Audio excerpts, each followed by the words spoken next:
Plus news के एक और नए एपिसोड मैरी टॉक में, जो कि लाइव शो है, फोन इन शो में मैं आपकी होस्ट हूं शिल्पा, एक बार फिर से आपका इस्तकबाल करती हूं और आपका बहुत बहुत वार्मली वेलकम करती हूं। हमारी जिंदगी हमारे लिए बहुत अहमियत रखती है, लेकिन बावजूद इसके कि जो हमारा नेचर है, हम अपने इस लाइफ के साथ थोड़ा बहुत लापरवाही कर देते हैं, या फिर ऐसी सिचुएशंस आ जाती है कि हमारी लाइफ में हमारे हेल्थ के साथ कुछ उतार चढ़ाव आते हैं, जिससे हमारा पूरा रूटीन डिस्टर्ब हो जाता है। ऐसे कई सारे इश्यूज हेल्थ के साथ रहते हैं जिन पर डिस्कस करना बेहद जरूरी है, लेकिन हम लापरवाह हो जाते हैं। बस इन्हीं चीजों को ध्यान में रखते हुए कि हेल्थ वेल्थ है, हम आपके लिए हर सप्ताह एक लाइव शो लेकर आते हैं जिसका नाम है मैडी टॉक।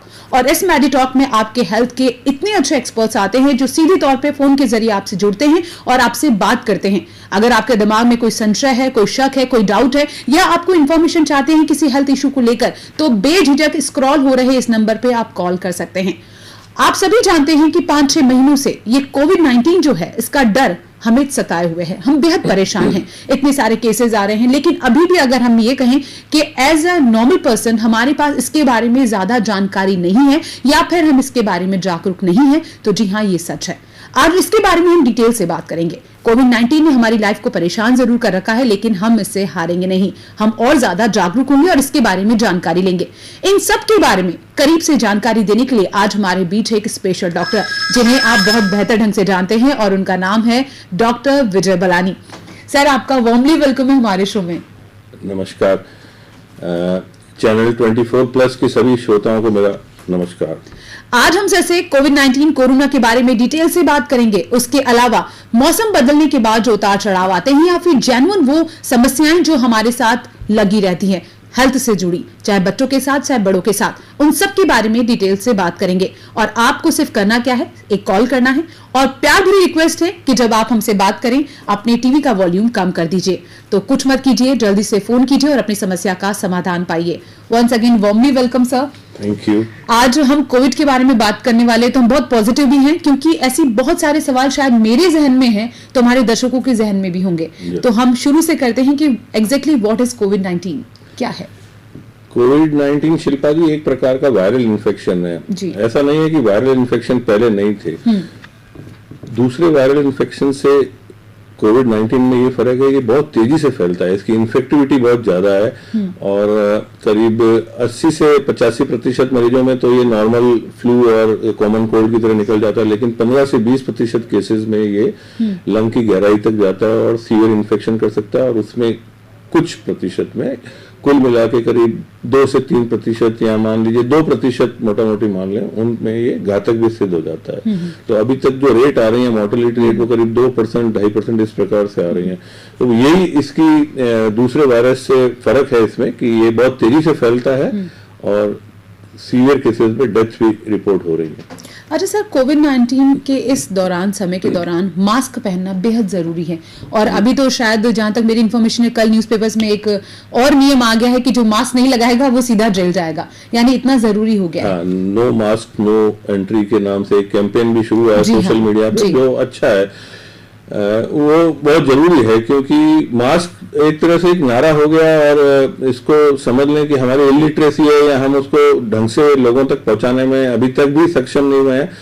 इसलिए मैं लोगों को ये बताना चाहता हूं, आम लोगों को, काफी लोग सब समझदार हैं, पढ़े लिखे सब जानते हैं, लेकिन इसका बेसिक मैकेनिज्म समझना जरूरी है। हम लोग जो भी बात करते हैं, जैसे मैं अभी आपसे बात कर रहा हूँ और मैं खांसता हूँ या छींकता हूँ, तो मुंह से दिखती नहीं है, लेकिन ड्रॉपलेट्स कुछ निकलती है, बूंदें होती है, जैसे पानी की बूंदें होती हैं, उसकी छोटी छोटी बूंदें, जिनको हम ड्रॉपलेट्स बोल सकते हैं, वो मुंह से निकलती हैं। सामान्य बातचीत में भी निकलती हैं, और उनका भार होता है तो वो थोड़ी दूर जाके जमीन पे, सतह पे, टेबल पे, जहां भी, जैसे हम टेबल के सामने बैठे हैं तो टेबल पे गिर जाएंगी। तो वो ड्रॉपलेट्स, अगर आप बहुत ज्यादा 2 जने खड़े हैं नजदीक, मान लीजिए 3 फीट की दूरी पे हैं, तो वो ड्रॉपलेट डायरेक्ट आपके मुंह पे भी जा सकती है, आपके नाक के ऊपर, आपके फेस के ऊपर गिर सकती है, और आप उसको, जो सामने आदमी खड़ा है उसको इनहेल करता है, तो उसके शरीर में वो उस ड्रॉपलेट के जरिए वायरस प्रवेश कर सकता है। अगर डायरेक्ट नहीं जाता है, आपके सामने पड़ी हुई सतह पे, जैसे यहाँ फोन का इंस्ट्रूमेंट पड़ा है, माइक पड़ा है, टेबल पड़ी है, इस पे गिरा, फिर किसी दूसरे व्यक्ति का उस पे हाथ लगा और उसने जाने अनजाने में आंख पे, मुंह पे या नाक के आसपास हाथ लगाया, तो उससे भी वो स्प्रेड होने का खतरा रहता है। इसलिए ये जानना बहुत जरूरी है कि अगर बात करने वाले दो जने आपस में मास्क लगा के रखेंगे और थोड़ा दूर खड़े रहेंगे तो वो ड्रॉपलेट एक शरीर से दूसरे शरीर में जाने में सक्षम नहीं हो पाएगा। उसके रास्ते में बैरियर आ जाएंगे। दोनों जनों ने मास्क लगाया हुआ तो वो इन्फेक्शन नहीं हो पाएगा और इस तरह से हम जो इसकी चेन फैल रही है इन्फेक्शन की उसको रोक पाएंगे। इसीलिए मास्क लगाना बहुत जरूरी है। तो जो कोविड का ये वायरस है ये नाक से भी पॉसिबिलिटी है, नाक मुंह दोनों से है, क्या है इशू इसका क्लियर? ये नाक और मुंह दोनों से है, दोनों से होता है। ओरोफेरिंजियल जो मुंह के और जो आगे जो रास्ता होता है सांस की नलियों में जाता है उसको फेरिंग्स बोलते हैं और नाक से जो जाता है वो नेजोफेरिंग्स पीछे की तरफ नाक के रास्ता और आगे जाके ये रास्ता मिल जाता है जी। तो इन दोनों के ऊपर जो सतह होती है उसमें जाके इसके वायरस पड़े रहते हैं शुरुआत के 2-3 दिन में। तो जब हम बोलते हैं या छींकते हैं तो वो वातावरण में आ जाते हैं और फिर दूसरे जो आसपास के लोग हैं उनको या सतहों को वो इन्फेक्ट कर सकते हैं। अभी जैसा कि कोविड के वक्त कहा जाता है कि इसका जो वायरस है वो 2-3 दिन, जैसे अभी आपने कहा कि गले में रह जाता है, तो कि हमेशा you should be aware about gargle, जितना ज्यादा आप गरारे करें तो वो कॉन्सेप्ट क्या है? बिल्कुल सही आपने बताई। ये जब इन्फेक्शन होता है तो नेचुरली जैसे मैंने बताया वो पहले मुंह के रास्ते से जाएगा, तो कुछ दिन क्योंकि उसका जो वायरस का नंबर होता है वो शुरुआत में कम होता है, जब इनहेल करते हैं हम कुछ तो बाहर गिर जाता है, कुछ शरीर के अंदर प्रवेश करता है। तो जो वायरस शरीर के अंदर प्रवेश करता है वो फिर कुछ दिन अगले 2-3 दिन मल्टीप्लाई करता है, बहुत तेजी से मल्टीप्लाई करता है, तब तक वो नेजोफेरिंग्स और मुंह में ही रहता है। तो हम लोग अगर उसको गार्गल करेंगे, सलाइन गार्गल जो बोलते हैं, नमक पानी के गरारे जो अपन साधारण भाषा में बोलते हैं, वो करेंगे तो बहुत संभावना है वो फ्लश आउट हो जाएंगे। उस गार्गल के साथ में पानी के साथ में वो निकल जाएंगे। लेकिन ये सब शुरुआती दिनों के लिए ही ज्यादा कारगर होते हैं, क्योंकि बाद में एक बार वायरस उस एयरवेज के रास्ते लंग पहुंच गया तो फिर वो गार्गल से नहीं निकलेगा, क्योंकि गार्गल तो अपन गले तक करते हैं, तो गले तक जितना वायरस है वो तो उससे फ्लश आउट हो जाएगा। ये शुरुआती 2-3 दिन में, बाद में तो वायरस जब लंग्स के अंदर चला गया तो फिर हमको दूसरे तरीके अपनाने पड़ते हैं उसके इलाज के लिए। अच्छा सर, तो अगर precaution is better than cure, कि हमें कोविड का अभी सिम्टम है लेकिन अगर हम शुरुआती दौर से ही गार्गल डेली सुबह रात को करें तो क्या वो अच्छा रहेगा? बिल्कुल अच्छा रहेगा। अगर आप को कोई एक्सपोजर नहीं है उसके अलावा भी आप करते हैं, रूटीन में भी आप गार्गल करते हैं तो उसमें कोई बुराई नहीं है। उसमें आपका जो भी सिक्रीशंस है वो क्लियर हो जाएंगे और छोटा मोटा इन्फेक्शन तो आम जिंदगी में होता रहता है वायरस का, तो उससे भी बचाव मिला। इसके अलावा स्टीम इनहेलेशन भी बहुत अच्छा माना जाता है, क्योंकि स्टीम के जरिए थोड़ा सा गर्माश जाती है। अगर आप अच्छी स्टीम से नजदीकी बनाते हैं, ऐसा स्टडीज में पाया गया है कि 56 डिग्री टेम्परेचर के बाद में वायरस खत्म होने शुरू हो जाते हैं और 70 डिग्री तक वो करीब करीब खत्म हो जाते हैं। तो आप बहुत गर्म भाप लेते हैं, आप उसको सहन कर सकते हैं पास में ले जाके, और वो इनहेल करते हैं अच्छी तरह से, तो काफी संभावना है कि वो भी सलाइन गार्गल्स की तरह वो भी एक कारगर तरीका हो सकता है। तो नियमित रूप से लड़कियों के लिए तो बहुत ही अच्छा है, स्टीम लेते हैं तो स्किन के लिए भी अच्छा माना जाता है, नाक और गला क्लियर भी हो जाएगा। और सुबह सुबह ले लें, एक बार रात को सोते वक्त ले लें, 2 टाइम अगर स्टीम ले लेंगे तो इन बीमारियों से और दूसरी भी मौसमी बीमारियों से बचाव किया जा सकता है। मतलब महिलाओं के लिए तो खासतौर पर 1 पान 2 काज। महिलाओं को मोटिवेट करने का एक तरीका है, अगर वो नहीं करती हैं या आलस कर जाती हैं तो उनको ये बोलेंगे कि आपकी स्किन अच्छी हो जाएगी इससे, तो वो नहीं करती है तो भी करेंगी। अच्छा सर, हम दवाइयों की बात करते हैं। चलिए, कोविड होने के बाद, पॉजिटिव होने के बाद प्रिस्क्रिप्शन होने की बाद में बात करेंगे, लेकिन जैसे कहा जाता है मल्टीविटामिन या फिर विटामिन सी की टैबलेट जैसे लिम्सी आती है, इनका सेवन करना बेहद अच्छा रहता है या फिर सही नहीं है? विटामिन सी बहुत लंबे समय से दूसरे कॉमन फ्लू में भी विटामिन सी का एक कॉल ले लेते हैं। हेलो सर, अपने टीवी का वॉल्यूम कम कर दीजिए प्लीज। जी, अपना सवाल कीजिए। मैं ये पूछना चाह रहा था कि मुझे अस्थमा है जी, क्या मैं कहीं बाहर जा सकता हूँ और जाऊँ तो क्या ध्यान रखूँ जिससे कि मुझे कोविड ना हो? क्योंकि ऐसा सुनने में आया है कि जिनको अस्थमा है उन्हें जो ये कोरोना है ये इसका असर बहुत जल्दी होता है, तो कहाँ तक सत्य है और इसको कैसे मैं प्रिपेयर करूँगा? जी, मतलब ये वाकई में अच्छा सवाल है। वैसे आपने ये जानना चाहा है कि आप अस्थमा के मरीज हैं और आपको बाहर जाना चाहिए कि नहीं, तो आपको और आप जैसे और बहुत सारे ऐसे पेशेंट्स जिनको लंग से संबंधित या हार्ट से संबंधित या कोई भी लंबी बीमारी है, उनको यही सलाह रहेगी कि जहां तक हो सके आप घर से नहीं निकलें, बहुत जरूरी काम है तो आप निकलें, लेकिन प्रॉपर प्रोटेक्शन के साथ, जैसे मास्क लगा के निकलें, जो भी प्रिस्क्राइब्ड मास्क है, कपड़े का हो या सर्जिकल मास्क हो, उसको पहन के निकलें। और ऐसी जगह जाने से बचें जहां पे बहुत क्राउडेड प्लेस है, जहां पे बहुत सारे लोग होंगे। और अगर वहां जाना भी पड़े किसी मजबूरी में, कोई सामाजिक कार्यक्रम है या कुछ है, आपको मजबूरी है जाना, तो आप जाएं, लेकिन वहां कोशिश करें कि ज्यादा से ज्यादा, कम से कम देर वहां टिकें, ज्यादा समय वहां नहीं व्यतीत करें। क्योंकि ऐसा देखने में आया है कि भीड़ भाड़ वाले इलाके में 15 मिनट से ज्यादा अगर आप बहुत भीड़ भाड़ वाले इलाके में रहते हैं तो वायरल इन्फेक्शन फैलने की संभावना बहुत ज्यादा बढ़ जाती है। तो बहुत जरूरी हो तो ही निकले और मास्क लेके निकले, और जहां भी जाएं वहां पे करीब आप 1 मीटर से 2 मीटर की दूरी दूसरे लोगों से बना के रखें। अरे सर, मल्टीविटामिन बी कॉम्प्लेक्स और दैट काइंड ऑफ मेडिसिन की बात कर रहे थे, तो उनका सेवन क्या करना चाहिए? मल्टीविटामिन लंबे टाइम से बहुत लोग लेते हैं, उसमें कोई बुराई नहीं है।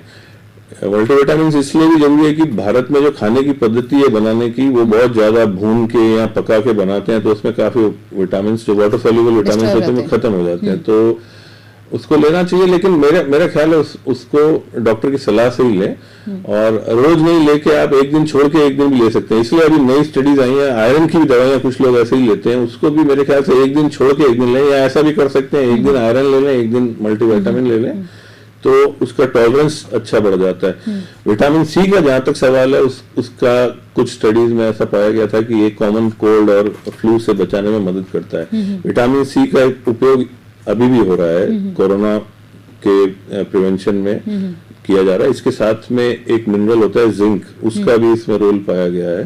तो जिंक और विटामिन सी दे रहे हैं। अब बहुत ज्यादा श्योरिटी के साथ तो कोई भी नहीं कह सकता कि ये 100% प्रोटेक्शन करेंगे, लेकिन क्योंकि कुछ स्टडीज में पाया गया है तो इसको देने में कोई बुराई नहीं है, और अभी काफी डॉक्टर्स इसको प्रिस्क्राइब भी कर रहे हैं। गवर्नमेंट ऑफ इंडिया के प्रोटोकॉल में भी जिंक और विटामिन सी नियमित रूप से दिया जा रहा है। तो मतलब ये दवाइयां आप ले सकते हैं, पर प्रिस्क्रिप्शन ले तो बेहतर है, बिना डॉक्टर की सलाह के। फिर भी मैं, क्योंकि कुछ बीमारियां होती हैं जहां पे अपन मतलब शरीर में किस तरह की प्रॉब्लम्स हैं, जिंक उसमें देना है नहीं देना, तो डॉक्टर से सलाह करके लेंगे तो हमेशा ज्यादा अच्छा रहेगा। विटामिन सी तो चलो वाटर सॉल्युबल विटामिन है, थोड़ा ज्यादा भी होगा तो वो पेशाब में निकल जाएगा, लेकिन डॉक्टर की सलाह के बिना कोई भी दवाई नहीं लेंगे तो बहुत अच्छा रहेगा। कोविड-19 की बात करते हैं तो मास्क की बात जरूर होती है। मास्क की क्वालिटी या कैसे डिसाइड करें कि हमें कौन सा मास्क इस्तेमाल करना चाहिए, क्योंकि मार्केट में तो मास्क ही मास्क नजर आते हैं सब जगह। मास्क शिल्पा जी शुरू में जब आए तो बड़ा शॉर्टेज भी हो गई थी, तो मैं यही बताना चाहता हूँ, जो आम जनता है जो बहुत ज्यादा भीड़ भाड़ वाले इलाकों में नहीं जाती है, वो और यहाँ ऑफिस में जाते हैं और जहाँ पे सोशल डिस्टेंसिंग मेंटेन्ड है, वहां पे आप साधारण कपड़े का अच्छा ऐसा मास्क लें जो आपके नाक के नीचे वाले 1/3 या आधे नाक को और मुंह को इधर चिन तक कवर कर ले। ऐसा मास्क हो, पीछे चाहे तो उसमें इलास्टिक कान के ऊपर लगा लें या पीछे बांधने के लिए डोरी आती है वो लगा लें, और उसके ऊपर काफी बार प्लीट्स भी बना देते हैं। हाँ। जो कपड़े का मास्क होता है हॉस्पिटल से हम लोग काफी यूज करते हैं, ग्रीन कलर के जो मास्क, ग्रीन ब्लू किसी भी कलर में। लड़कियों को आजकल तो मैचिंग में मिलने लगे हैं, वो आपको छूट है, आप किसी भी कलर का यूज करें, लेकिन कपड़े का हो तो उसमें ये फायदा रहता है कि आप उसको 5-6 घंटे बाद जो वो डैम्प हो जाता है, उसमें हल्की सी नमी आ जाती है, तो आप उसको चेंज कर सकते हैं। आप 10-12 रख लें अपने पास, 5-6 घंटे में बदल लें, और फिर उसको साबुन से और पानी से अच्छी तरह धो के सुखा के प्रेस करके अगले दिन वापस यूज कर लें। एक तो कपड़े का हो गया। और कभी हम लोग जो हॉस्पिटल में यूज करते हैं सर्जिकल मास्क आते हैं, वो भी इससे प्रकार के होते हैं। सर्जिकल मास्क में पॉलीप्रोपाइलिन की एक लेयर भी होती है, तो वो थोड़ा सा बेटर प्रोटेक्शन देता है। बाकी जो आपने देखा होगा तिकोने से N95 मास्क, और वो थोड़े से महंगे भी हैं, वो आम आदमी के लिए बहुत ज्यादा जरूरी नहीं है। लोग शौक से और पैसा खर्च करने के हिसाब से उसको लगा रहे हैं। वो सिर्फ डॉक्टर्स के लिए रख दें, या जो लोग प्रोसीजर्स करते हैं, डॉक्टर्स जो ऑपरेशन थिएटर में आईसीयू में कुछ इस तरह से प्रोसीजर्स करते हैं जहां एरोसॉल जनरेट होता है, उससे प्रोटेक्शन के लिए है। आम लोग इस्तेमाल करें तो उसमें कोई बुराई नहीं है, लेकिन उतना उनको जरूरत नहीं है। और सिर्फ मास्क ही आपको प्रोटेक्शन नहीं देगा, ये जानना भी बहुत जरूरी है। मास्क, हैंड हाइजीन, और तीसरा आपका सोशल डिस्टेंसिंग, मतलब दूरी बनाए रखना, ये तीनों जब आप कॉम्बिनेशन में यूज करेंगे तब वो ज्यादा कारगर साबित होगा। अच्छा, मेरा एक सवाल, अब जैसे आपने हाथों की बात की, सैनिटाइज जितना पहले खपत नहीं होती थी, कंज्यूम नहीं होता था, अब आपको हर जेब में एक सैनिटाइज दिखता है, तो सैनिटाइज का बेसिक प्रॉपर इस्तेमाल हाथों के लिए किस तरीका क्या है उसका? शिल्पा जी, मैं सैनिटाइजर का बहुत बड़ा फैन नहीं हूँ। मैं साबुन और पानी से हाथ धोने में ज्यादा विश्वास रखता हूँ, लेकिन सैनिटाइजर ऐसी जगह, जैसे हम गाड़ी में बैठे हैं या कहीं ट्रेवल कर रहे हैं, जब हम हाथ नहीं धो सकते, जहाँ पे साबुन और पानी उपलब्ध नहीं है, वहां पे हम लोग सैनिटाइजर का इस्तेमाल करते हैं। सैनिटाइजर बहुत तरह के मार्केट में आ गए हैं और नकली भी आ रहे हैं, पानी रंगीन पानी के रूप में भी बेच रहे हैं। तो मेरा यही कहना है कि अच्छी कंपनी का देख परख के लें और उसमें देख लें, लेबल लगा हुआ 70% के करीब उसमें अल्कोहल हो, तभी वो उपयोगी होगा।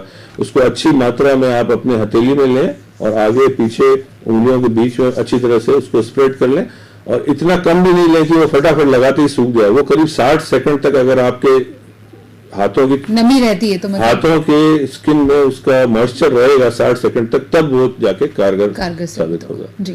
और उसके लेवल पे जरूर चेक कर लें कि 70% उसमें अल्कोहल की मात्रा है, तभी वो इफेक्टिव होगा। अच्छा, बात कोविड की करते हैं तो सबसे बड़ी बात है कि बुखार आया, बॉडी गर्म हो गई, टेम्परेचर नोट हो गया, लेकिन कोविड को लेके इतना डिस्कशन है कि इनके सिम्टम्स को लेके अभी भी हम कंफ्यूज है कि क्या एग्जैक्टली इसके सिम्टम्स हैं।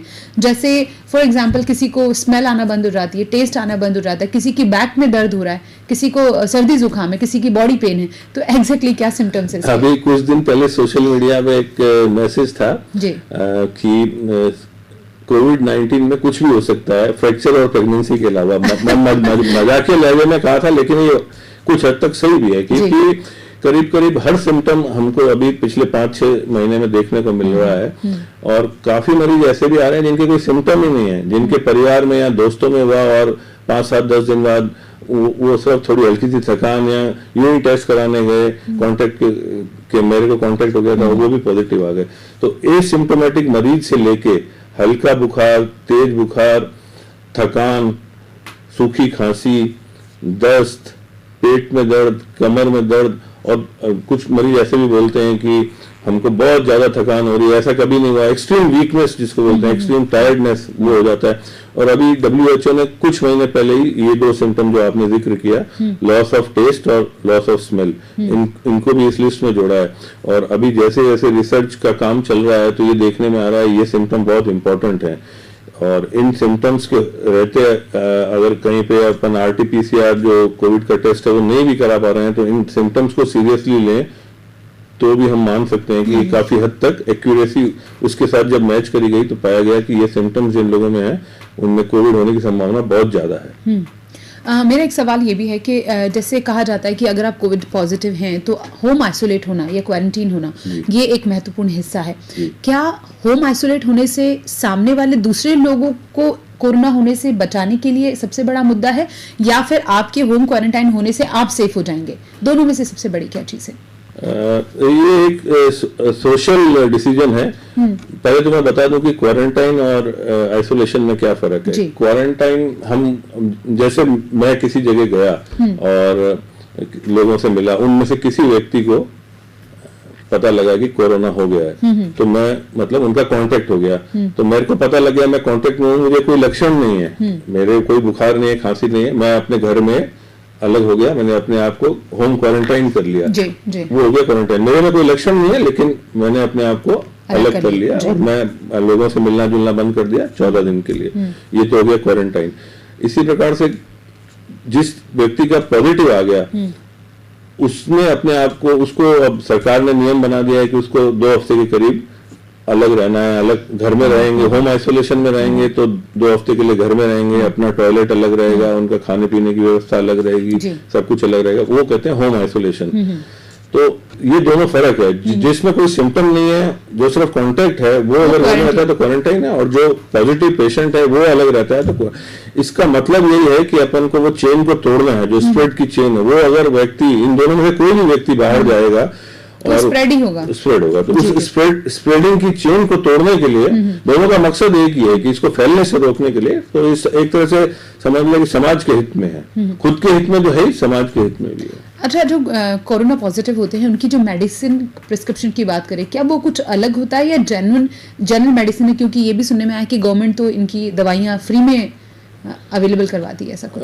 देखिए, अलग अलग श्रेणी के मरीज हैं जी। एक तो जो एसिम्प्टोमेटिक हैं उनको सिर्फ ऑब्जर्वेशन रखना है, और जैसा कि आपने जिक्र किया था कि विटामिन सी और इस तरह की दूसरी जिंक और ये टैबलेट दे देते हैं, साथ में स्टीम इनहेलेशन और गर्म लिक्विड हॉट बेवरेजेस, कोई आजकल काढ़ा बहुत प्रचलन में है, पुराने जमाने से लोग यूज कर रहे थे, वो वापस से एक बार उभर के आया है। गर्म चाय जो हम लोग घर में आमतौर पर यूज करते हैं, तुलसी, इस तरह के हॉट बेवरेजेस, उसके अलावा विटामिन और मेरे ख्याल से और कोई बहुत ज्यादा दवाइयां नहीं जरूरत पड़ती। जो एसिम्प्टोमेटिक मरीज है, अगर उनको बुखार आ रहा है तो बुखार की दवाई दे दी, उसको सिम्प्टोमेटिक ट्रीटमेंट बोलते हैं। कोई अगर लक्षण आया उसका तो वो दवाई दे दी, उसके अलावा कुछ जरूरत नहीं है। लेकिन कुछ ऐसे मरीज होते हैं जिनको खांसी भी हो जाती है, सांस लेने में तकलीफ होती है, उनमें फिर कुछ दवाइयां जैसे साधारण दूसरे बीमारियों में लक्षण होते हैं, जैसे एक कभी कॉल आया था कि मुझे अस्थमा है, तो उनमें भी हम लोग स्टेरॉइड यूज करते हैं काफी बार। तो अगर ऐसे किसी मरीज में सांस की तकलीफ होती है तो डॉक्टर की सलाह से स्टेरॉइड भी दिया जाता है। उसके अलावा कुछ इंजेक्शंस हैं खून को पतला करने के, वो सारी स्टेज पे, किस स्टेज पे है मरीज, लेकिन आमतौर पे जो 80% मरीज हैं उनको ज्यादातर बुखार, खांसी और हल्की ये विटामिन की दवाइयों के अलावा जरूरत नहीं पड़ रही है। और सब वायरल में भी लमसम वही सिम्टम्स हैं जो कोरोना में हैं, और अगर जब हम किसी को सजेशन देते हैं कि भाई आप जाके अपना कोरोना टेस्ट करा लीजिए, तो they are very confirm about that कि नहीं हमें कोविड नहीं है, हमें तो सीजनल होता है, हर बार होता है। तो उन दर्शकों को आप क्या कहना चाहेंगे जो ये लापरवाही करके कहीं ना कहीं कोरोना को बढ़ावा दे रहे हैं?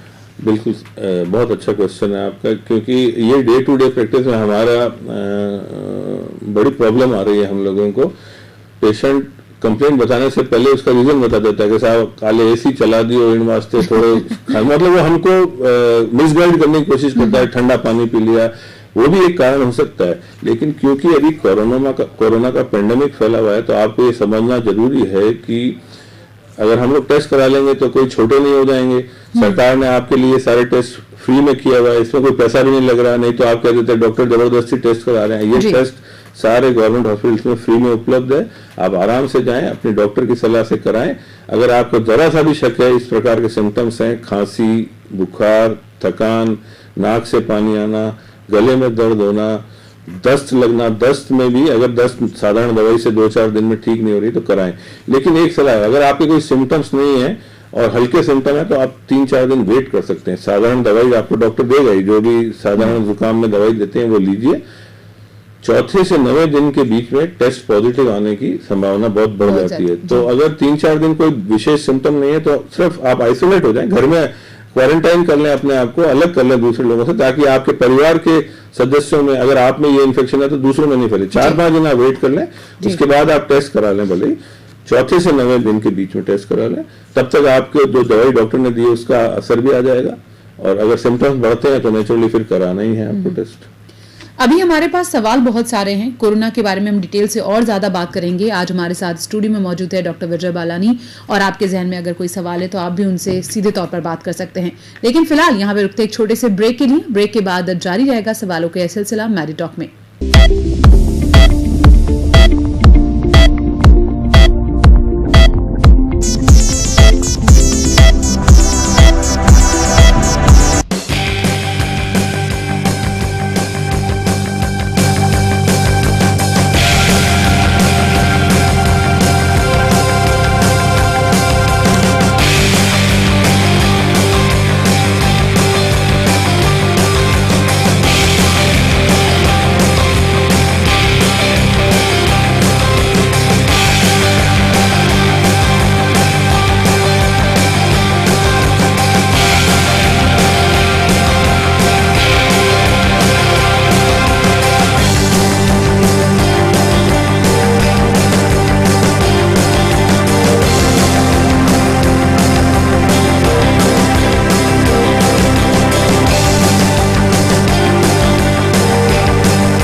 से ब्रेक के बाद मैडी टॉक में मैं आपकी होस्ट उदो शिल्पा एक बार फिर मुकादिम हूं और आपका वार्मली वेलकम करती हूं। हम अपने स्वास्थ्य के बारे में बात कर रहे हैं। जागरूक रहना, सजग रहना बेहद जरूरी है और ये हमारा अधिकार भी है। और हम खुश रहेंगे तो हमारा परिवार भी रहेगा, और परिवार खुश रहेगा, आगे बढ़ेगा तो समाज भी आगे बढ़ेगा। और इन सबको मद्देनजर रखते हुए आज हमारे साथ इन सभी कॉजेज पे बात करने के लिए, खासतौर पे कोविड-19 के बारे में बात करने के लिए हमारे साथ मौजूद है डॉक्टर विजय बालानी सर। वार्मली वेलकम इस छोटे से ब्रेक के बाद। Thank you. और अभी तक जितने भी सवाल मैंने आपसे पूछे बहुत डिटेलिंग में पूछे और उनका जवाब बहुत अच्छा दिया आपने कि हमें वो समझ आया कि एग्जैक्टली कोरोना क्या है और किस हद तक इससे डरना चाहिए। लेकिन वाकई में सर ये जो डर वर्ड है कोरोना के साथ, ये होना चाहिए कि नहीं होना चाहिए? डर एक नॉर्मल फिनोमिना है। हम लोग पेशेंट्स को तो बहुत मोटिवेट करने की कोशिश करते हैं, लेकिन कहीं ना कहीं हमारे मन में भी डर बैठा हुआ है। तो मैं ये नहीं कह सकता कि डर नहीं होना चाहिए। डर तो नहीं होगा तो लोग डरेंगे नहीं। और काफी बार एक कहावत भी है इससे डर के रिलेशन में, भय बिना प्रीत नहीं। तो अगर मरीजों के मन में डर नहीं होगा तो अभी जो हालत देख रहे हैं हम तो वो बिल्कुल ही जो नॉर्म्स फॉलो करने हैं वो नहीं कर पाएंगे। तो जैसे ये सोशल डिस्टेंसिंग है, मास्क है, इसको डर के बिना नहीं करेंगे। और शुरुआत में अगर पुलिस सख्ती नहीं दिखा दी तो मेरे ख्याल से अभी जो हालात कंट्रोल में तो बहुत ज्यादा हो जाता है। लोग समझ ही नहीं पा रहे हैं, इसको बिल्कुल साधारण खांसी की तरह ले रहे हैं। और अगर लॉकडाउन भी मेरे ख्याल से इसलिए फोर्स करना पड़ा क्योंकि शुरू में उसकी गंभीरता को लोग समझ नहीं पा रहे थे। 2 वीक पहले डॉक्टर प्रीति गुप्ता आई थी, आप शुगर और हार्मोन स्पेशलिस्ट थी। वो बहुत सीरियस होके एक बात कह रही थी, सभी दर्शकों को रिक्वेस्ट कर रही थी कि प्लीज आप थोड़ा सीरियस होइए कि 500 डॉक्टर हम लोगों को छोड़कर इस दुनिया से जा चुके हैं। तो आप भी क्या इस चीज को लेकर इतना सीरियस मानते हैं कि होना चाहिए? कि बिल्कुल, आप समझ लीजिए डॉक्टर तैयार होता है करीब 10 साल की पढ़ाई के बाद। जैसे फौज में फौजी तैयार करते हैं और जब किसी कारण से वो शहीद होते हैं तो हमको कितना दुख होता है। उनकी कमांडो ट्रेनिंग पे सरकार इतना खर्चा करती है, उनका परिवार इतना त्याग करते हैं, उसके बाद अगर कोई चला जाता है, शहीद हो जाता है फौजी, उसी प्रकार से डॉक्टर को तैयार करने में सरकार बहुत खर्चा करती है। जो गवर्नमेंट मेडिकल कॉलेजेस हैं उसमें सरकार के ऊपर बहुत बोझ पड़ता है, बड़ी मुश्किल से डॉक्टर तैयार होता है, परिवार की भी आशाएं होती हैं। तो मरीजों की या आम जनता की बेवकूफ़ी के कारण कोई डॉक्टर मर जाता है तो ये बहुत बड़े दुख की बात है। ये देश का भी नुकसान है और परिवार का भी नुकसान है। और एक नया डॉक्टर तैयार करने में फिर हमको 10 साल लग जाएंगे। तो काफी डॉक्टर्स अभी कल परसों उनको श्रद्धांजलि भी दी गई थी। जोधपुर में भी ऐसा कार्यक्रम आयोजित किया था। तो मेरी आपसे विनम्र विनती है कि थोड़ा अभी भी समझ जाए, ये इतनी जल्दी खत्म होने वाली बीमारी नहीं है, अभी और कुछ माह रहेगी मेरे ख्याल से। तो अभी भी हम समझ जाएंगे तो अपने परिवारजन को और समाज को और डॉक्टरों को सुरक्षित रख पाएंगे। कोविड-19 की बात करते हैं, सरकार के एफर्ट की बात करते हैं, सरकार के बने हुए नियम और जो प्रोग्राम्स है उसके बारे में बात करते हैं, तो मैं उनके बारे में जानना चाहूंगी कि वो क्या है।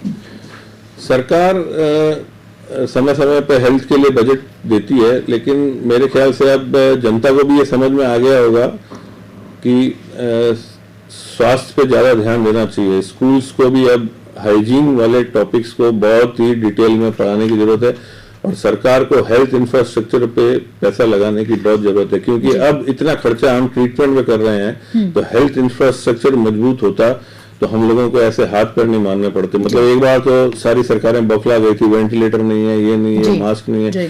तो हेल्थ इंफ्रास्ट्रक्चर पे शुरू से इन्वेस्टमेंट बहुत जरूरी है। जी, हेलो हेलो,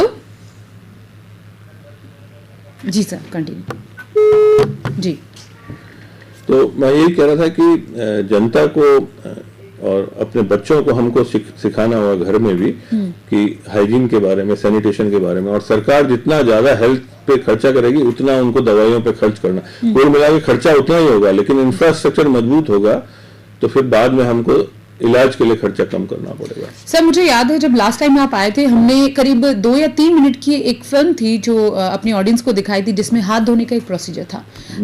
अब वो वीडियो हम इसमें अभी दिखा पाए ना दिखा पाए, लेकिन मैं आपसे रिक्वेस्ट करना चाहूंगी कि अगर उसका आप अभी एक डेमो हाथों से ही दिखाएं तो बहुत अच्छा होगा, दर्शकों को नॉलेज मिलेगा। मुझे भी याद है वो सीजनल डिजीजेस पे था, दस्त, और उसको लेके मैंने समझाया था कि हाथ अच्छी तरह धोने चाहिए। तो वही बात अभी 3 साल बाद आज भी सत्य है। जब हम हाथ धोते हैं तो लिक्विड सोप ले लें, लिक्विड सोप की अच्छी खासी मात्रा हाथ में लें, नल चला के पानी उस पर हल्का सा गीला कर लें और उसको साबुन को अच्छी तरह से रगड़ें। फिर इस हाथ के उल्टी तरफ से भी इसको रगड़ें। इसी प्रकार फिर दूसरे हाथ को पाम पे रगड़ें। इसके बाद दोनों उंगलियों के बीच स्पेस जो होते हैं, दोनों उंगलियों के बीच, इसको वेब स्पेस बोलते हैं, इनको भी साफ करें। उसके बाद एक अंगूठे को करें, फिर इस हाथ से दूसरे अंगूठे को करें, फिर जो फिंगर के टिप्स हैं उसको इस पाम पे रगड़ें, इसी तरह दूसरे हाथ में करें और फिर हाथ के पीछे वाले हिस्से में करें। इस पूरी प्रक्रिया में करीब 20 से 30 सेकंड आप साबुन को हाथ में लगे रहने देंगे तो वायरस और दूसरे कीटाणु खत्म हो जाने की संभावना काफी बढ़ जाती है। ये एक प्रॉपर तरीका है, मतलब हाथ के सारे हिस्से, आगे पीछे, अंगूठा, उंगलियों के बीच में, और मैं रिस्ट भूल गया, रिस्ट को भी इसमें थोड़ा सा कवर कर लेंगे। रिस्ट के बैक वाला एरिया जो हथेली है इसको भी थोड़ा कवर कर लेंगे तो इन्फेक्शन होने के चांसेस बहुत कम हो जाएंगे। और जो खड़चाम, उल्टी, दस्त वाली बीमारियों में करते हैं वो सब इतनी छोटी सी समय देना है, दिन में 2 या 3 बार ढंग से हाथ धो लेंगे। खाना बनाने से पहले, खाना बनाने के बाद, कोई भी कार्य करते हैं ऐसा जिसमें हाथ गंदे होने की संभावना है, उसके बाद हाथ को अगर हम ढंग से धो लेंगे तो काफी बीमारियां काफी हद तक कम हो जाएंगी। जी, मेरा एक सवाल आपसे और है कि जब अभी कोरोना का इतना माहौल चल रहा था तो ये कहा जा रहा था कि जब भी आप बाहर से घर जाएं तो अपने कपड़ों को किस तरह सैनिटाइज करना है, घड़ी, मोबाइल को, या फिर जो ग्लव्स पहने उसको उतारने का तरीका, मास्क उतारने का तरीका, पीपीई किट को लेकर इतनी अवेयरनेस थी। सर मैं चाहती हूँ एक बेसिक नॉलेज कि जब एक आदमी 12 घंटे 8 घंटे काम करने के बाद इस माहौल में घर जाए तो उसको सबसे पहले क्या करना चाहिए जिससे परिवार सुरक्षित रहे? बाहर अगर आप जहाँ पे ऑफिस में काम कर रहे हैं वहाँ प्रॉपर सोशल डिस्टेंसिंग है, आप दूर दूर बैठते हैं, केबिन है, तो मुझे नहीं लगता इतना चिंता की बात है। आपके ऑफिस में कोई अगर ऐसा व्यक्ति है या कर्मचारी है जिसको खांसी है, जिसके संपर्क में आप आए, तो आपको एक्स्ट्रा केयरफुल रहना चाहिए। अदरवाइज आप रोज आके अपने कपड़े धोएं और जो सामान है उनके लिए। हमारे डॉक्टरों के लिए जरूर ये बात लागू होती है क्योंकि हम लोग रोज मरीजों के संपर्क में आते हैं, और भी दूसरे हेल्थ वर्कर्स, डॉक्टर ही नहीं, दूसरे हेल्थ वर्कर्स भी, और ऐसे लोग जो भीड़ भाड़ वाले इलाकों में काम करते हैं उन लोगों को थोड़ा सावचेत रहना चाहिए। रोज कपड़े बदलें, उनको ऑफिस जाने से पहले नहा के जाते ही हैं, ऑफिस से आने के बाद एक बार वापस नहा लें ताकि शरीर के किसी अंग में कोई भी जीवाणु कीटाणु रह गया है तो वो धुल जाए। साबुन लगाते हैं अपन नहाते, उससे हो जाएगा।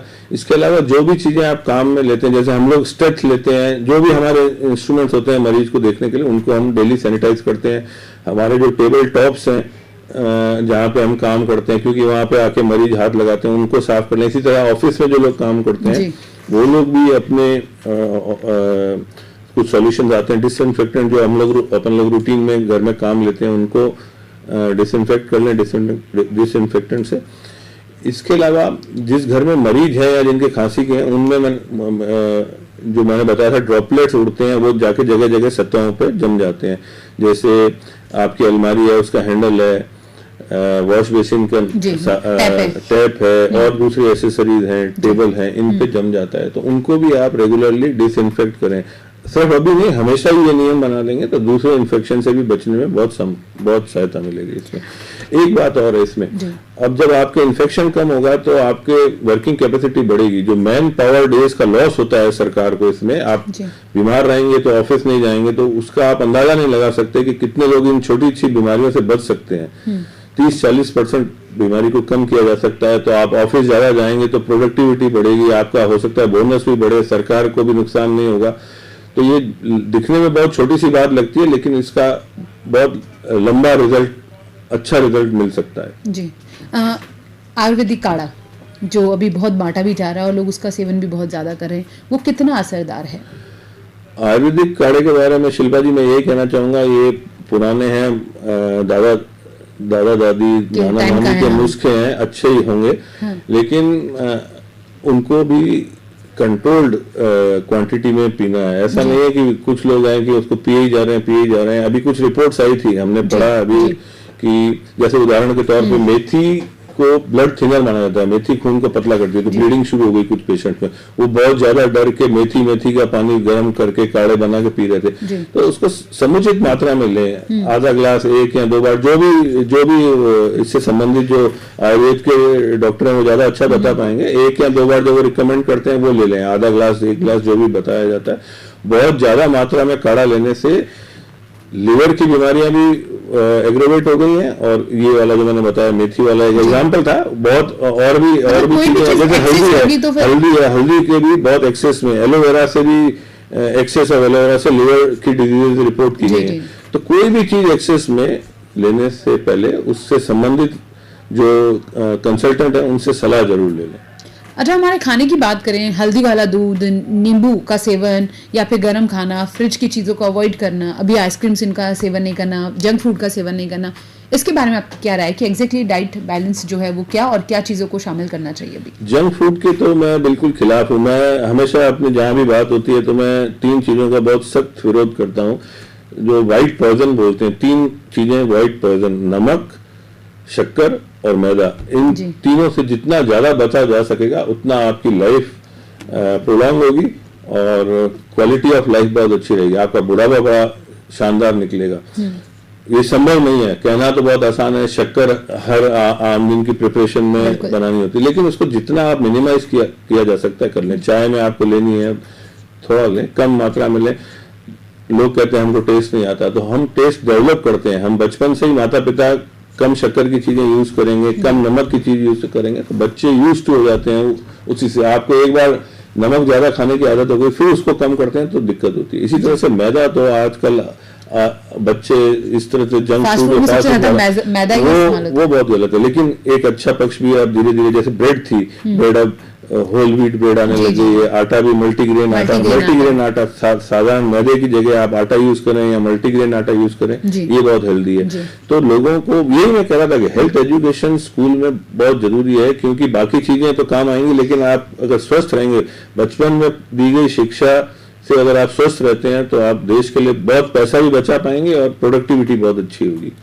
ऐसी क्या कोई दवाई आ गई है, मतलब कितना इसमें सच है कि जिससे कोरोना से आप बच सकते हैं? क्या ऐसी कोई दवाई मार्केट में है? चाहे मैं एलोपैथिक की बात करूं, होम्योपैथिक की, आयुर्वेदिक, किसी की भी बात करूं, सवाल थोड़ा अपवाद वाला है, लेकिन ये सवाल सच है कि क्या ऐसी दवाई है? क्योंकि मार्केट में ये बातें आती हैं कि ऐसी दवाइयां आ चुकी है जिससे कोरोना होने का डर खत्म। शिल्पा जी, मेरी जानकारी में ऐसी कोई दवाई नहीं है। बहुत सी कंपनियां दावा करती हैं, और जब तक वो प्रूव नहीं हो जाती साइंटिफिकली, हम तो डॉक्टर हैं, साइंस पढ़े हैं, हम ऐसी बातों में नहीं मानते हैं हम लोग। इसीलिए मैंने कहा कि आयुर्वेद वाली भी चीजें हैं वो आयुर्वेदिक डॉक्टरों से ज्यादा पूछें तो ज्यादा अच्छा है, क्योंकि जब तक साइंटिफिक रिसर्च उसको नहीं बताता कि ये दवाई लेने से ये फायदा हुआ, सिर्फ फायदे की बात नहीं है। कोई चीज हम लेते हैं तो हम सबसे पहले ये देखते हैं कि उससे कोई नुकसान तो नहीं हो रहा। आपको फायदा करे नहीं करे, नुकसान नहीं होना चाहिए।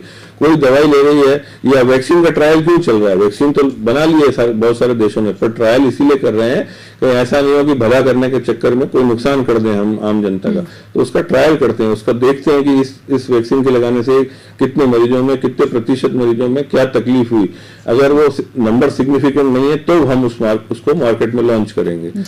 तो ये जानना बहुत जरूरी है कि किसी पर्टिकुलर दवाई से नुकसान नहीं होता है, फायदा तो सेकेंडरी है। फायदा तो होगा तो वो अच्छी बात है, लेकिन नुकसान नहीं होना चाहिए कम से कम।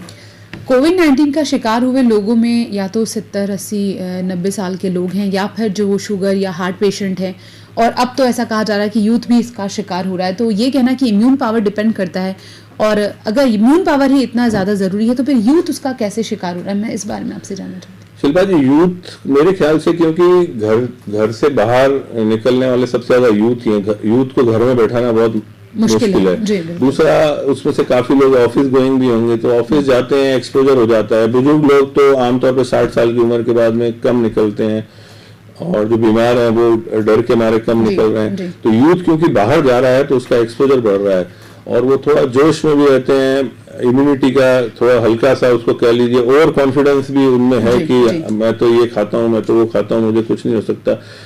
तो अब मैं अभी, हालांकि उदाहरण गलत है, लेकिन मैं आपको देना चाहता हूं, जो सबसे पावरफुल देश है उसका सबसे पावरफुल आदमी ट्रंप और उनकी धर्मपत्नी दोनों ही इससे ग्रसित हो गए हैं। तो आप समझ सकते हैं कि जब इतने पावरफुल देश के राष्ट्रपति इससे ग्रसित हो सकते हैं, तो हम और आप उसके सामने कुछ भी नहीं है। जी, मेरा एक सवाल आपसे और है कि अपना इम्यून पावर बढ़ाने के लिए हम ऐसा क्या कर सकते हैं जिससे कोरोना के होने की गुंजाइश कम हो सकती है? खत्म ना हो पर गुंजाइश कम हो जाए।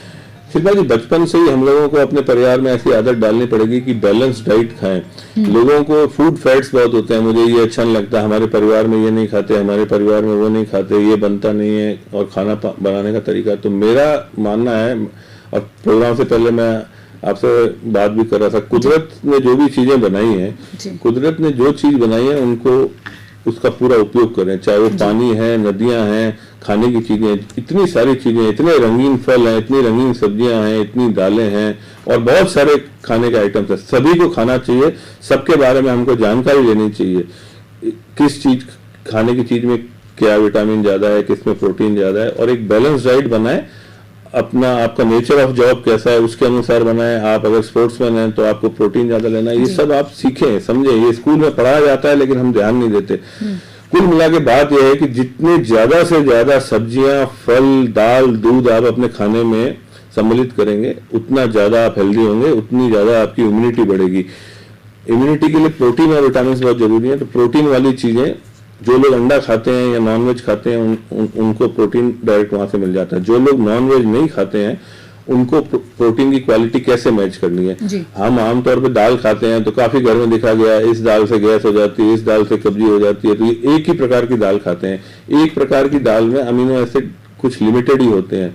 तो हमको दाल जब खाएं तो बदल बदल के खाएं, या तो एक ही तरह की दाल नहीं खाएं, एक दिन मसूर की खाई, एक दिन मूंग की खाई, एक दिन चने की खाई, एक दिन राजमा खाया, ऐसे करके या तो रोटेशन में खाएं, या 2-3 प्रकार की दालें, मेरे ख्याल से त्रिदाली या ऐसे कुछ मिक्स दाल बनाते हैं, मिला के दाल बनाए तो उसकी जो प्रोटीन की क्वालिटी है वो बढ़ जाएगी। वो फिर वो नॉन वेज की जो प्रोटीन की क्वालिटी उससे मैच करेगी। इसी प्रकार से कुछ और खाने की चीजें हैं जिसमें प्रोटीन ज्यादा होता है, जैसे पनीर है। पनीर आमतौर पर बहुत कॉमनली लोग खाते हैं। एक सोयाबीन की बढ़िया आती है न्यूट्रेला या पानी में गर्म करके इस्तेमाल किया जाता है, उसको भी आप हर सब्जी में थोड़ा बहुत डाल सकते हैं, चावल में पुलाव की तरह डाल के ले लें, उसमें प्रोटीन की मात्रा बहुत अच्छी है। तो जो लोग नॉन वेज नहीं लेते हैं वो दूध और दूध से बनी हुई चीजें जैसे पनीर ले सकते हैं, सोयाबीन की बढ़िया ले सकते हैं, और दालों का मिक्स ले सकते हैं, तो उसमें भी उनकी प्रोटीन की क्वालिटी बढ़ जाएगी। दूध अपने आप में एक कंप्लीट फूड है। मैं सब पेशेंट्स को बोलता हूँ आप दूध लो। कोई बोलता है गैस बन जाती है, कोई कॉन्स्टिपेशन हो जाता है, वो ठीक है, आप उसको लें, थोड़ी मात्रा में लें, और धीरे धीरे वो समस्या मेरे ख्याल से चली जाती है। अगर गैस की समस्या होती है तो उसमें से मलाई को निकाल दें। चिकनाश से कभी कभी पेट भारी हो जाता है, तो उसमें जो मलाई वाला पार्ट है उसको निकाल दें। हालांकि मलाई में भी विटामिन होते हैं, जो फैट सोल्यूबल विटामिन डी और वो उसमें होते हैं, लेकिन चलो आप बड़ी उम्र है या उससे आपको तकलीफ होती है तो आप बिना मलाई का दूध ले लें, 2 टाइम ले लें। और दूध में करीब करीब सब चीज है, सिर्फ थोड़ा सा आयरन नहीं होता है और विटामिन सी नहीं होता है। तो आयरन हमको हरी सब्जियों से मिल जाएगा, विटामिन सी हमको कोई फ्रूट, बहुत साधारण से फ्रूट है, मौसमी, नारंगी, नींबू है, आंवला है, इनसे मिल जाएगा। तो अगर आप दूध पी लेते हैं तो करीब करीब वो कंप्लीट फूड हो जाएगा। मेरा एक बार मिलना हुआ था अपने बाबा रामदेव जी से, तो मैंने तो देखा वो दूध और फल के अलावा कुछ खाते ही नहीं है। हमने प्रोग्राम को ऑर्गेनाइज किया था तो उन्होंने बताया कि हमने पूछा आप क्या लेना पसंद करेंगे, तो उन्होंने बताया कि उनके जो असिस्टेंट थे उन्होंने बताया कि बाबा जी तो सिर्फ दूध और लेते। और जब मैंने उनको नजदीक से देखा, उनके चेहरे पे चमक, उनकी स्फूर्ति देखने लायक थी। और आज भी वो योगा के लिए तो पूरे देश के लिए एक मिसाल बने हुए हैं। उनके चेहरे पे जो तेज है वो देखने लायक है। तो आप में स्फूर्ति चाहिए, आपको इम्यूनिटी बढ़ानी है, तो आप दूध और फलों का सेवन ज्यादा से ज्यादा करें। अच्छा, कोविड-19 का माहौल चल रहा है, तो मैं अब आपसे जानना चाहती हूँ कि एक साधारण व्यक्ति जो डॉक्टर नहीं है खासतौर पे, वैसे हम चाहेंगे कि आप एक साधारण आदमी जो है वो आपसे मुखातिब ना हो, हम तो यही चाहेंगे कि कीप अ डिस्टेंस रखे, लेकिन अगर वो आपसे मिलता भी है तो आप उसे क्या चीजें समझाएंगे ताकि कोरोना के इस माहौल को हम कई हद तक एक एक करके खत्म कर सकते हैं? संक्षेप में अगर समझाना हो तो। मैं सबसे पहले तो थोड़ा सा मुझे हार्श होना पड़ रहा है। अभी पिछले 2-3 महीने से मरीजों को हम लोग समझाते हैं तो वो मान ही नहीं रहे। कोई औरतें आती हैं, उनमें दुपट्टे लगे, तो अभी सिर्फ यही समझाना चाहता हूँ कि मास्क की अहमियत को समझिए। प्रॉपर मास्क जो नाक के ऊपर है, सिर्फ मुंह पे दुपट्टा ओढ़ लेने से या एक फॉर्मेलिटी के लिए रुमाल लगा लेने से कुछ नहीं होता। और हमको काफी मरीजों को डांटना भी बड़ा बुरा लगता है, मरीजों को भी बुरा लगता होगा, डॉक्टर घमंडी है, लेकिन ये बात समझने की कि हम आपके भले के लिए बोल रहे हैं, क्योंकि हमारे पास 10 तरह के मरीज आते हैं। हम नहीं चाहते कि हमसे कोई इन्फेक्शन हमारे मरीज ले जाएं। 3 ही चीजें हैं, एक तो मास्क, एक सोशल डिस्टेंसिंग। हम लोग अभी अपने मरीजों से बात कर रहे हैं तो जहां तक संभव है दूर से बात कर रहे हैं, बहुत जरूरी है तो ही हम उसको एग्जामिन कर रहे हैं। और तीसरा मैंने बताया था सभी प्रकार के हाइजीन, उसमें हैंड हाइजीन और रेस्पिरेटरी हाइजीन। रेस्पिरेटरी हाइजीन के बारे में मैं बताना भूल गया।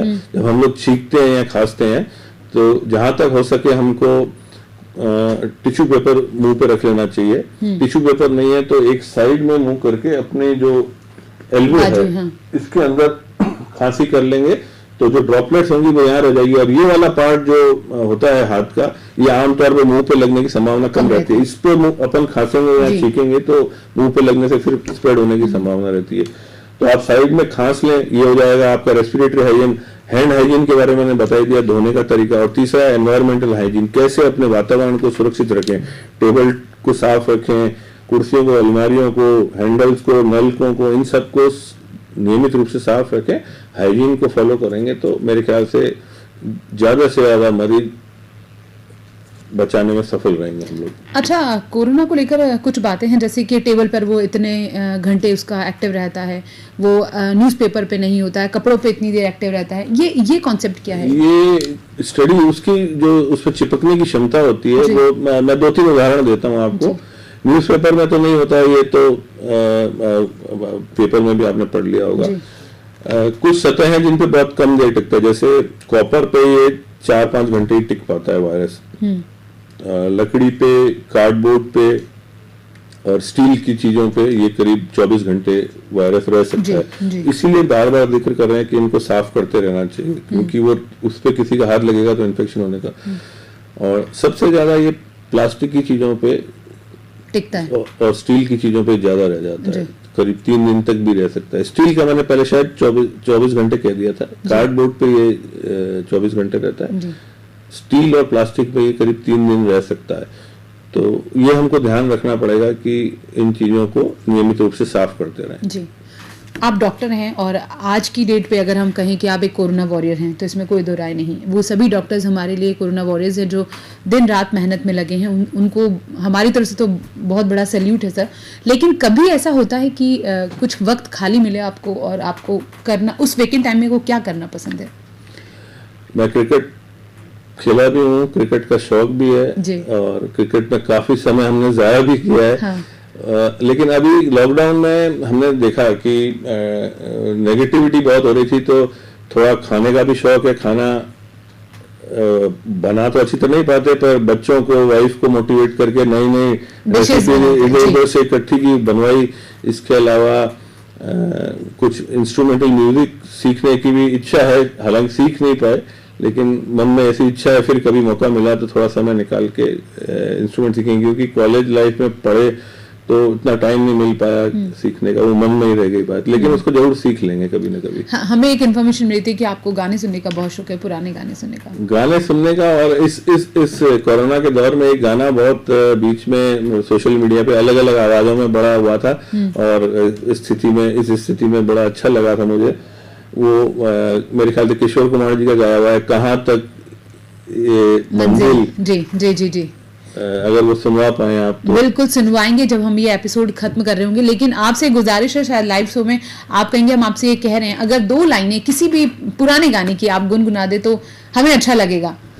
गुनगुना तो नहीं मैं बोल सकता हूँ, मुझे गाना बहुत अच्छा। बिल्कुल आप बोलिए। एक दिन बिक जाएगा माटी के मोल, जग में रह जाएंगे प्यारे तेरे बोल। ये बहुत पुराना गाना है, लेकिन मुझे बहुत बचपन में पसंद था। जी, बहुत बहुत शुक्रिया सर। और अब मैं चाहती हूँ आप एक प्यारा सा मैसेज हमारे दर्शकों को दे दें, जिससे वो थोड़ा पॉजिटिव रहें और ज्यादा स्ट्रांग हो, और उम्मीद है कि कोरोना को लेकर बहुत ज्यादा जागरूक हो जाए सर। सभी दर्शकों को मैं यही कहना चाहूंगा कि कोरोना कोई ऐसी खतरनाक बीमारी नहीं है। सिर्फ एक ही बात है कि ये बहुत तेजी से फैल रही है और इसमें जो मॉर्टेलिटी है, जो मृत्यु दर है, वो बहुत सारी ऐसी बीमारियां हैं जिससे बहुत कम है। तो ऐसे घबराने की कोई बात नहीं है, छोटी सी बात है। आपको दूसरों से बात करते हुए डिस्टेंस बना के रखना है और मास्क लगाना है, आपको कुछ नहीं होगा। आप अपने आप खान पान पे ध्यान दें और दूरी बनाए रखें लोगों से, मास्क लगाएं, और जहां तक संभव हो घर से बाहर नहीं निकलें। घर से बाहर जाना भी हो तो ऐसी जगह नहीं जाएं जहां पे भीड़ भाड़ हो। कोरोना के बारे में जितना कुछ बोलना था सर ने आपके सामने बोला, आपको समझाया, जागरूक किया, जितना नॉलेज दे सकते थे दिया। इसके बाद अगर हम जागरूक नहीं हुए तो फिर ये हमारी जिम्मेदारी बनती है।